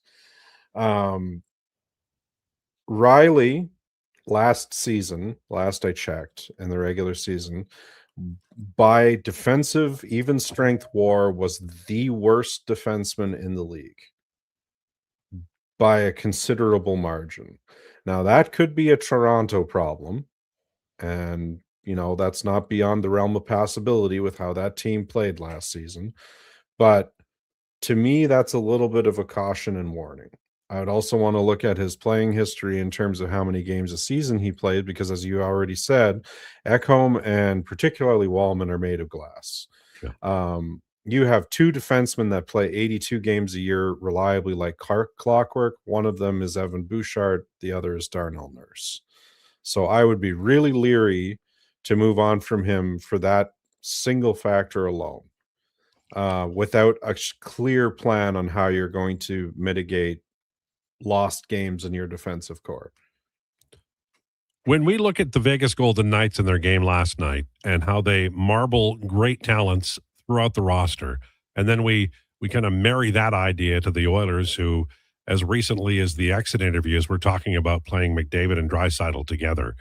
We're all trying to build a better mousetrap, and certainly NHL teams love that we're spying on them and talking about them constantly about what they're doing right and wrong. But is there a scenario logically, and I understand that Draisaitl and McDavid score well together, but is there any possible scenario where you could recommend starting the season with McDavid and Draisaitl on the same line based on what we perceive to be the depth chart on the other three lines? That depends. And it depends on who is going to be your second line center. If it's going to be Ryan Nugent-Hopkins, no. If it's going to be somebody else, maybe. Do you manage to swing a trade for a big piece? Like, I'm not saying these exact players, but if you could get a Sidney Crosby archetype player to be your second line center, then sure. Amen. Yes. Right? If you can get even an Austin Matthews type player to be your second line center, then sure. But if absent, a big swing on a super unobtainium piece, I don't know how that's possible without significantly shorting the rest of your depth chart in terms of capability. Now, again, just to be clear, I'm not saying either of those things are going to happen. I don't think that either of those players are moving, but that's the kind of big swing that you're going to need to see in order to make me think that moving the big guys upstairs at the same time is a good idea. Do you think, I was looking at this yesterday afternoon, and I was in my mind, looking at this team a year from now. Podkolzin, Savoy will be, full 2 years, more with Podkolzin in the NHL established. Ike Howard hopefully will have had 75 games in the NHL and done well. And then I I feel like if you could get one more young winger in that group to play in the top 9, then you could reasonably talk about, McDavid, Draisaitl, Nuge, say Szymanski at center, and then, Hyman is here and others, other veterans, Kapanen, but you've got a young group and they'll be pushing for extra time, power play time, penalty killing time.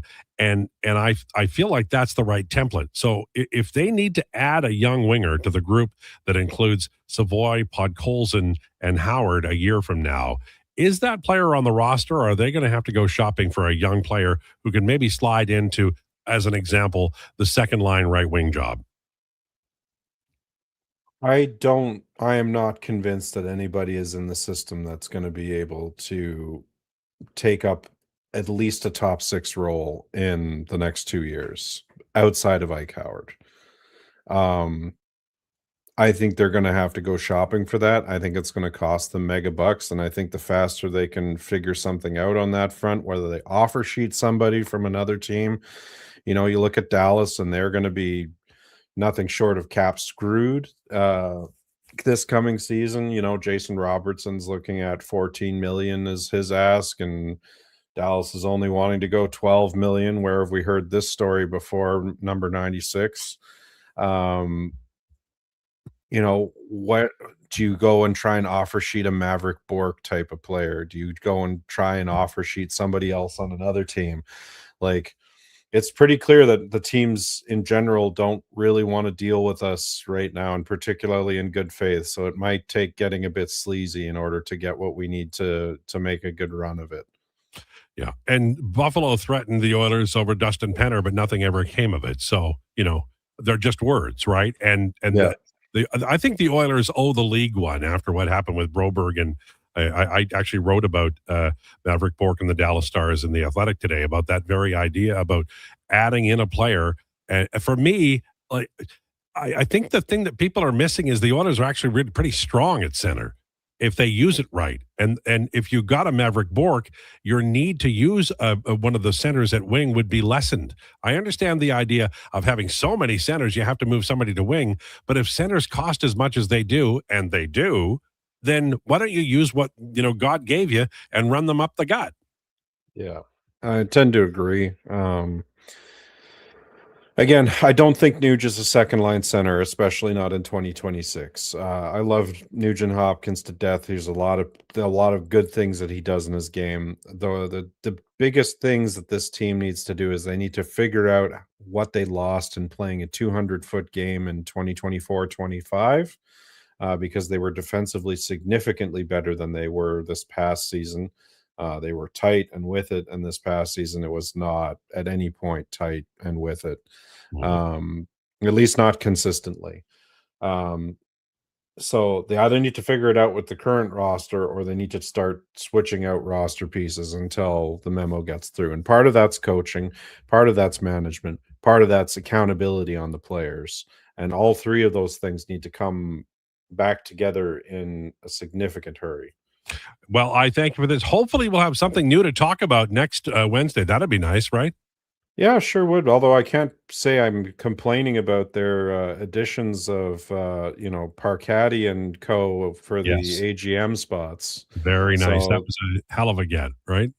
Yeah, absolutely. There's definitely, I have no issues with those moves. It's a step in the right direction. Now let's see that strategy play out into something meaningful on ice. Yeah, I agree with that. They need to add some more, but they are definitely on the right track. Thank you, sir. Appreciate it.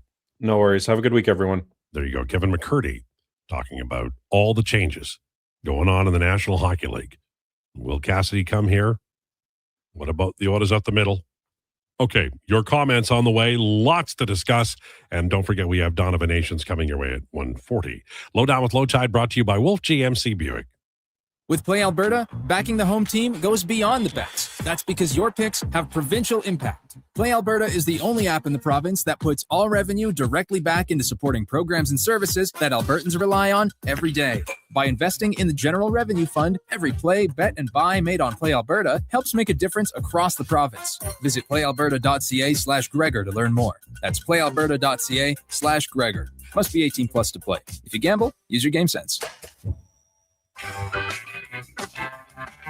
Getting your vehicle sparkling clean doesn't have to cost a fortune. Take it into Hughes today and pay just loonies a wash. Find us at HughesCarWash.com. Got a car you're ready to part with? Find out what it's worth, fast, easy, and totally free at Go Auto. We're talking top dollar trade-ins, whether it's a little worn or still rocking that new car smell. Just a few clicks, and boom, you've got your value. Text value to 780-777-7777 to start. That's value to 780 all sevens. Why guess what it's worth? Let Go Auto show you the money. Come for Canada's largest trade shows, the biggest names in entertainment, exhilarating sporting events, and more. And stay for the experience at the Edmonton Expo Centre. Looking for the perfect place to host your next big event? From trade shows to galas, meetings, and concerts, the Edmonton Expo Centre has the space, event expertise, and service to make your next event unforgettable. With over 522,000 square feet of flexible event space, in-house catering, and operational expertise, they bring your biggest vision to life. Learn more at EdmontonExpoCenter.com today. Mr. Reuter buries evidence in the desert. I didn't mean to do it. I was forced into it. Yeah, forced. But now, no one will ever know. You've done well, Mr. Reuter. You did something awful, but you've covered your tracks. It's done. The last transcript that shows I did a semester of nutrition school. Uncover evidence of the proudest plumber, Mr. Reuter.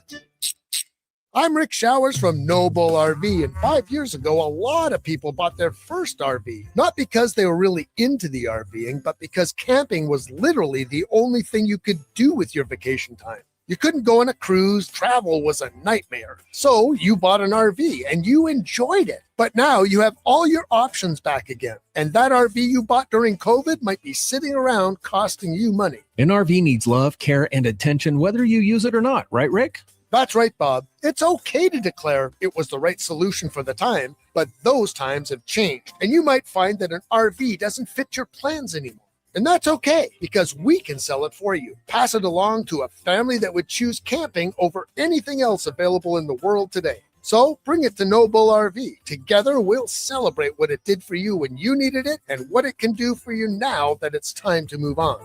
And that's Noble. NobleRV.ca.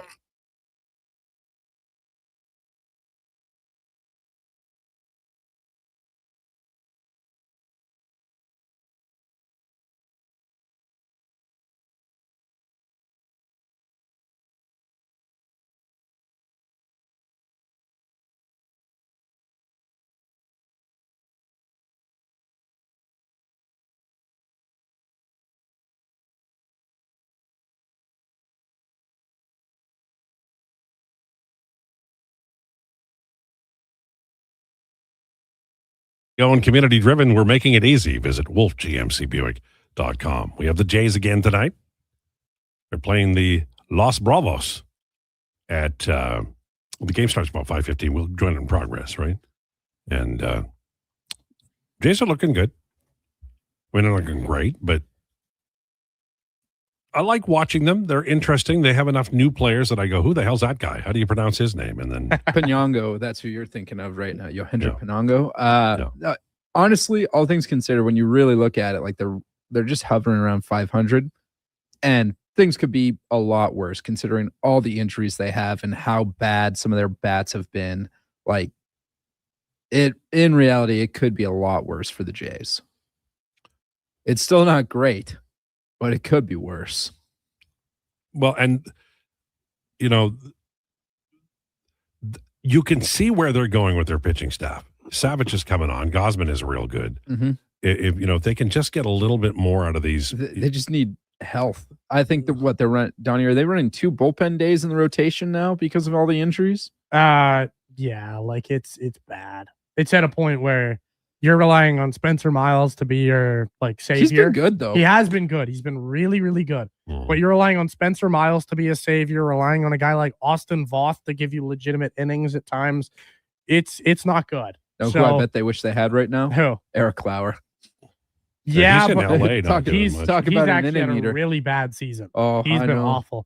Yeah, like you look at their starters that are healthy right now. You got Kevin Gausman, Patrick Corbin, who has been the savior. I think he's going tonight. Trey Savage. Yeah, he is. Patrick Corbin's going tonight.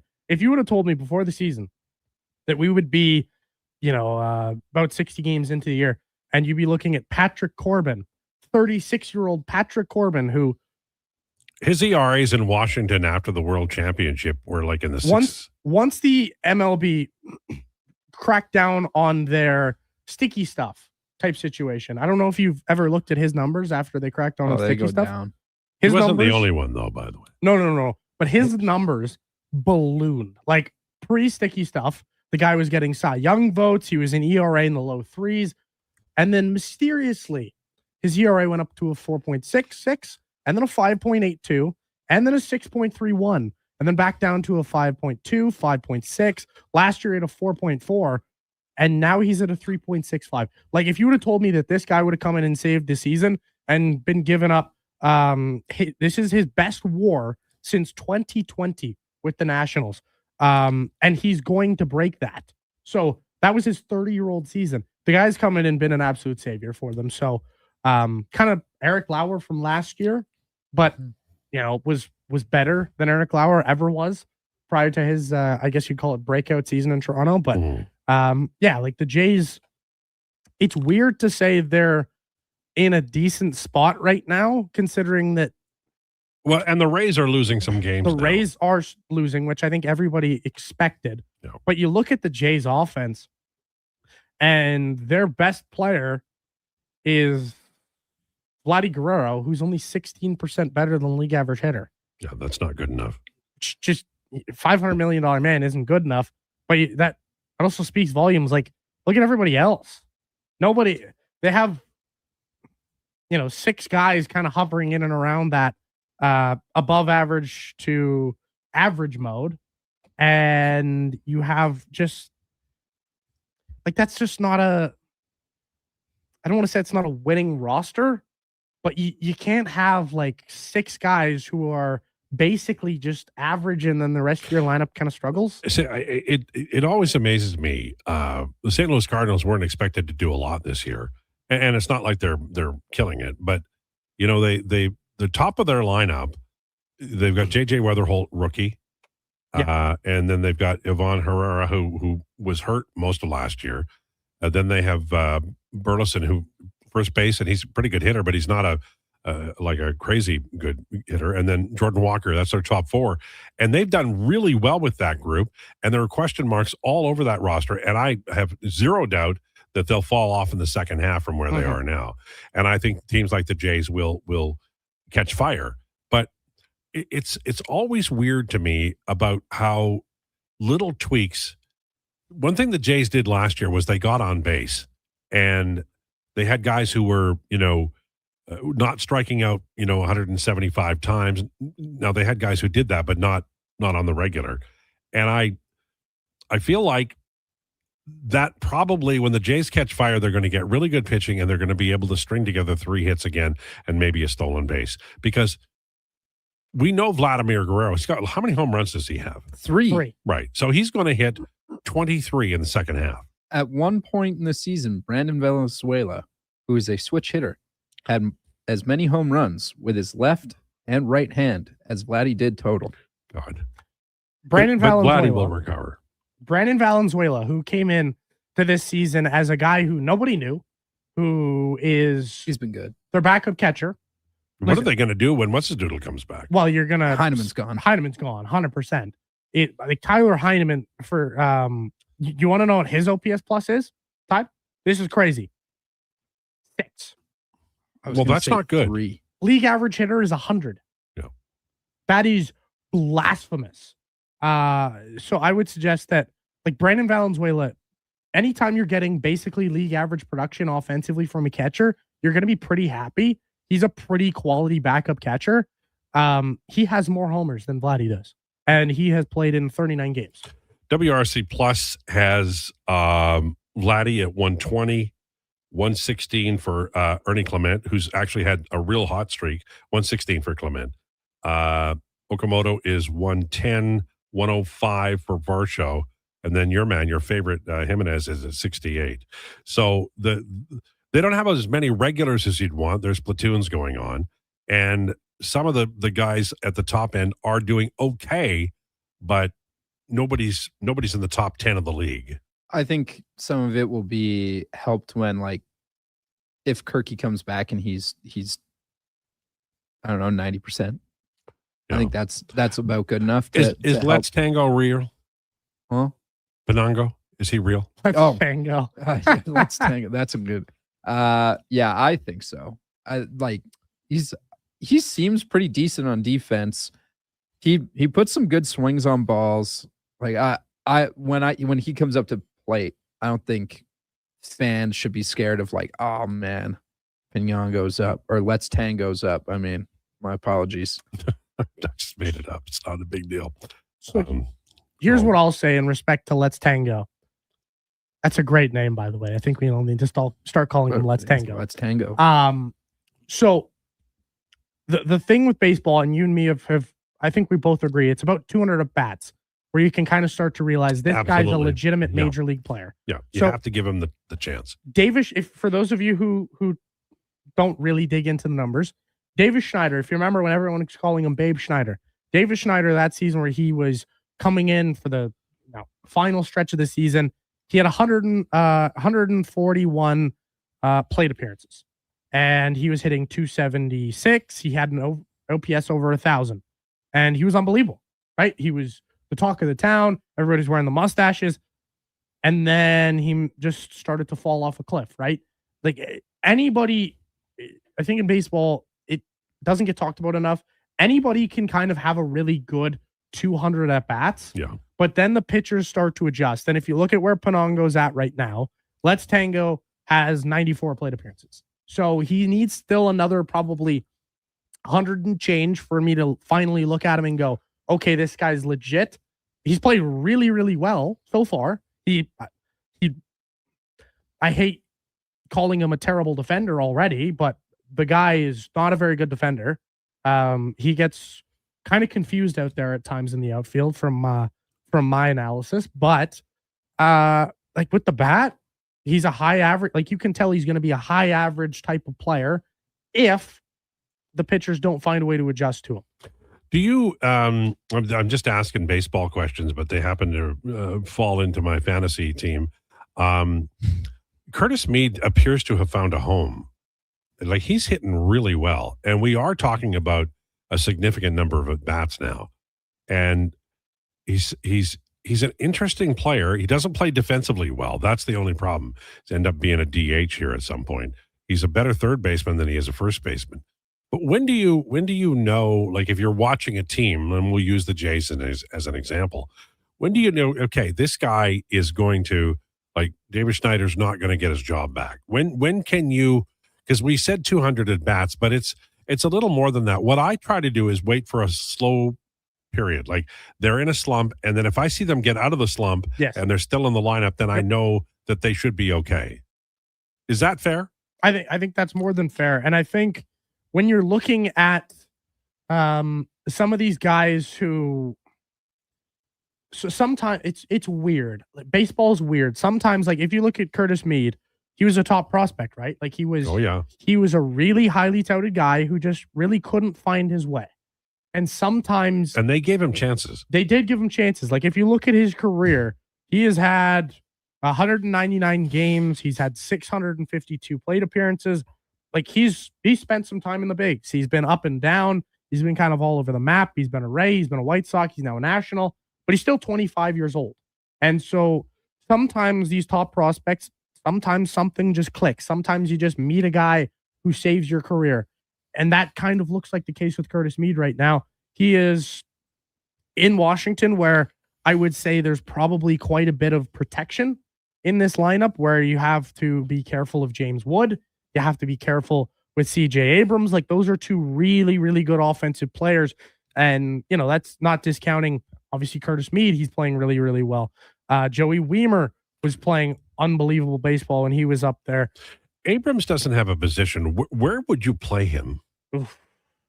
He's a second baseman. Yeah. He's Bo Bichette to me.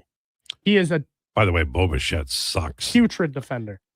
So Bleacher Report, like BR Bullpen or whatever their baseball one is. They release articles all the time, and it's the one they released, I think today, maybe yesterday, was all 30 teams that MLB free agency regrets, and they included the Mets in like their Instagram post. It said just one regret ? ? Elite slander. Man, that roster, it's shocking to me how bad it is. Yeah, I can't believe how bad they are. But I can They are also bad. say, like, there's some of their moves, I saw this coming. Like, if you looked at Soto has no protection. Soto has no protection. But so if you look back to that Marcus Semien trade, it was him.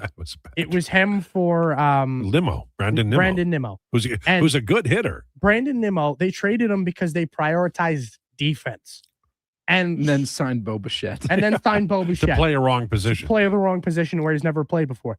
It was just a weird trade where, okay, if you want Marcus Semien for leadership, go for it. I think he's a great leader. But Marcus Semien, look at his last season. This is a guy who's very clearly trending really down in the wrong direction. And you're trading away a guy in Brandon Nimmo who was a great leader for your team. He didn't, from all reports, didn't get along with Francisco Lindor. That's fine choosing Francisco Lindor. But if you're going to trade Brandon Nimmo, at least get a quality bat back. And Marcus Semien, love the player, was a great Toronto Blue Jay. I love Marcus Semien, but that's not the right type of move. Like, when you watch a team just get too many black holes in their lineup, this is what happens. The Mets have too many black holes. And they got good jump. Benge, I think, is going to be good. By the way, okay, Donovan Nations, it's we're going to do a draft of top movie franchises. Yes. And who you get the first pick again? I think in the break we should spin a wheel with all three of our names. Okay. By the way, I won the last vote. Remember we put it out online? I'm aware. Okay, you know how won I the last vote. Yeah, I know how you won. Because you played the favoritism card and asked everybody to vote for you. I said that crap's vote not for an flying old again. man. You know, these young people. When are I trying put it to on my ruin me. Instagram story, I said, guys, please go vote. I didn't say go vote for me. I said, please go vote. Well, I won. That's all I care. All right. So it's fair play once again, straight ahead. Don't worry about the old guy. Lowdown with Lowetide brought to you by Wolf GMC Buick on Sports 1440 and YouTube. Hey there, I'm in the Fountain Tire sidecar, making a list of the things I'm doing this spring. 1. Saving you money, with up to 20% off select tires until June 13th. 2. Water skiing, tricky in a sidecar, but fun. And 3. Saving you more money, with mail-in rebates of up to $100 off a set of 4 select tires and $50 off a $150 service with the purchase of 4 select tires. Oh, that's 4 things. Oh well, restrictions apply. Book online at fountaintire.com. Fountain Tire. We're on this road together, Canada. Say hello to your new favorite drinks. Introducing new McCafe Refreshers. Icy cool, undeniably refreshing, and available in 3 flavors. Strawberry watermelon, mango pineapple, and blackberry passion fruit. Only at McDonald's. Alberta is growing, but our highways are crumbling. Are you tired of the rough ride? In the last 15 years, our population has grown with hundreds of thousands more cars and trucks on our highways. Today, more than 15% of Alberta's highways are in poor condition. Cutting highway maintenance doesn't save money. It makes repairs more expensive. Don't let the government ignore the problem. Your MLA works for you. Tell them to fix our roads. Visit fixourroads.com for more information. A message from the Alberta Road Builders and Heavy Construction Association. Hey there, it's Brandon Douglas from Sports 1440. I was tired of slow, unreliable internet connections, so I signed up for Starlink. It's fast, reliable even in bad weather, and has made streaming for movie nights and online gaming so much better. The summer doesn't mean a break from watching sports, and I've been streaming all the games seamlessly when at the family farm, despite the remote location. If you're ready for a better internet experience, you can order online in 2 minutes at starlink.com/radio or call 1-888-GO-STARLINK. For over 60 years, the folks at Diablo Boots have been selling the best Canadian-made boots. Handcrafted in Winnipeg, Canada West makes the best quality cowboy, biker, and work boots for Diablo Boots with replaceable soles and heels. Why buy cheaper quality like Ariat, Justin, and Red Wing made in China when Canadian-made is better? Support Canada's workers and Diablo Boots for the best boots. So save on boots by Save On Foods. That's Diablo Boots, 3340 Gateway Boulevard on the east side of Save On Foods. Canada West and Diablo Boots, the 2 best names in the boots business.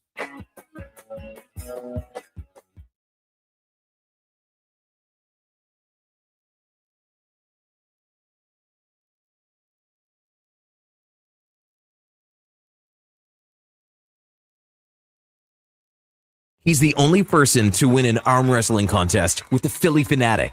The Lowdown with Lowetide, now on Sports 1440. Presented by Wolf GMC Buick. We're making it easy. WolfGMCBuick.com.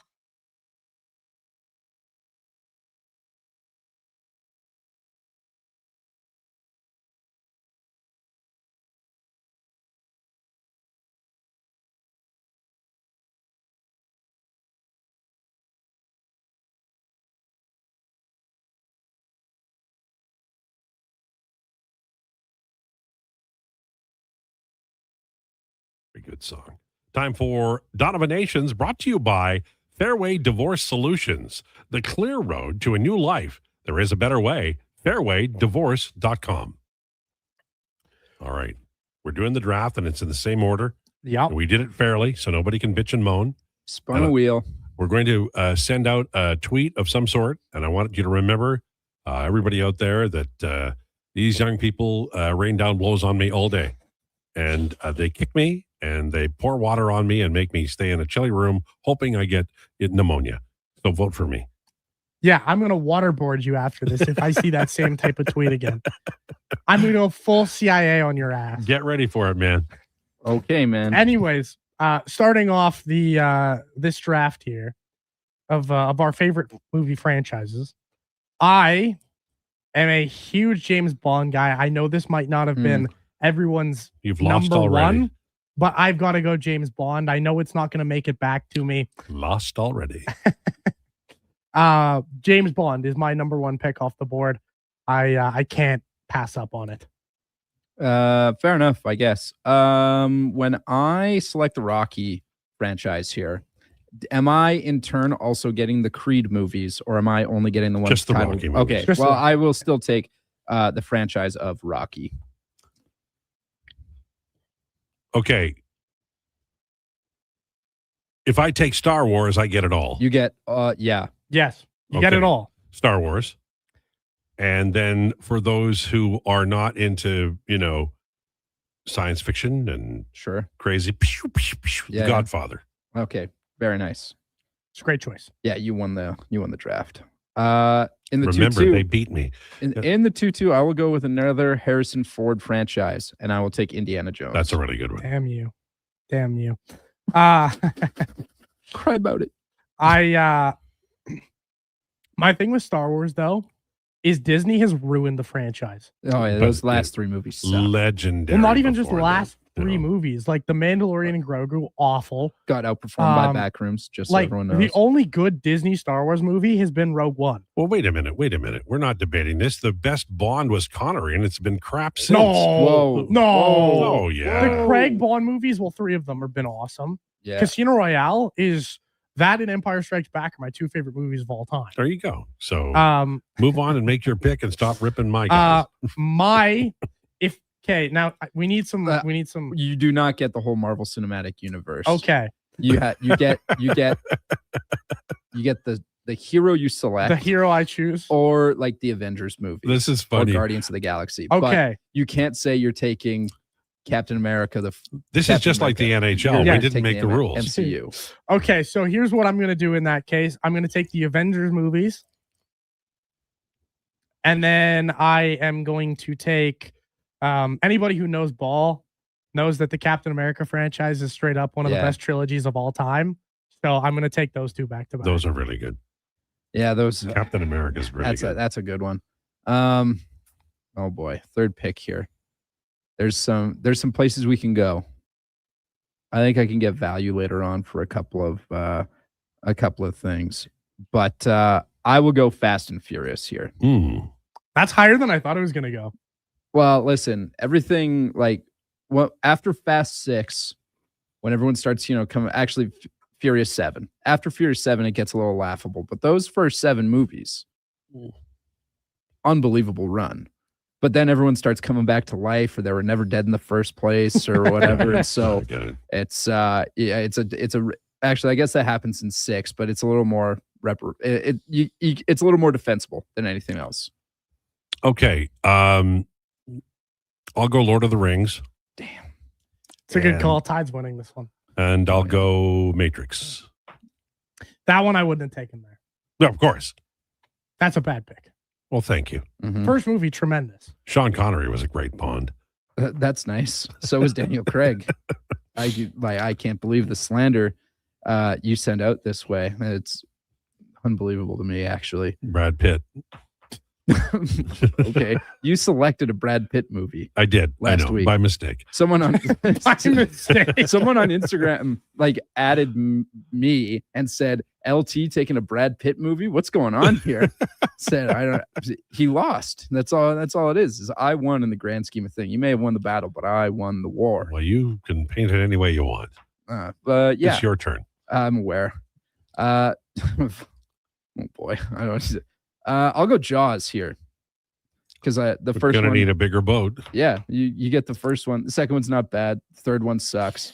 But The fourth third one, the fish is changing oceans to get to the guy.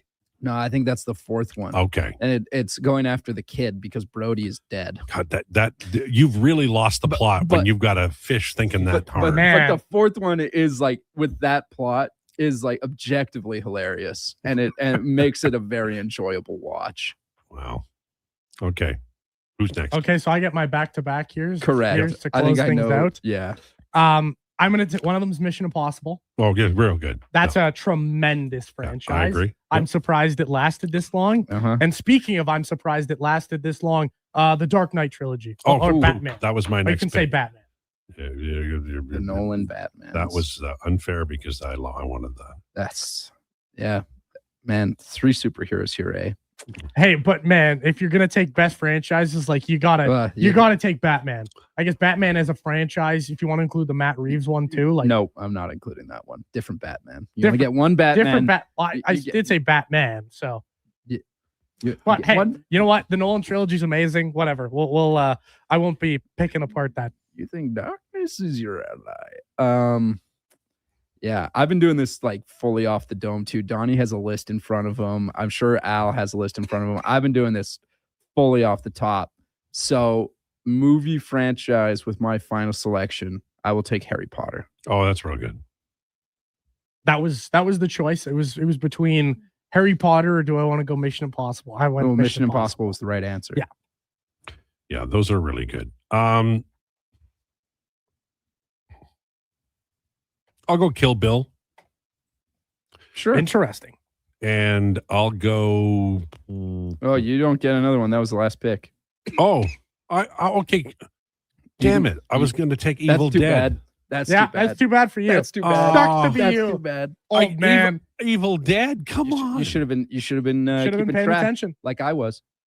Let's just run through these really quick here. Donnie took James Bond. I took Rocky. You took Star Wars and The Godfather. I took Indiana Jones. Donnie took The Avengers and Captain America. I took Fast and the Furious. You took Lord of the Rings and The Matrix. I took Jaws. Donnie took Mission Impossible and the Nolan Batmans. I took Harry Potter. You took Kill Bill. Great movie. Great movies. Yeah. Sometime ask Quentin Tarantino. He counts it as one movie. Well, I mean,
a thing. Yeah, I Instead think so. of heat check, ice bath, maybe we'll broach the topic with Well, Declan. he won't Or like we it just because go it back to wasn't. Hi My Name Is, because the people love Hi My Name Is, But or we can do the draft. I'm game for both. I love both. Declan won't like it because it wasn't his idea. Let's make him think it's his idea.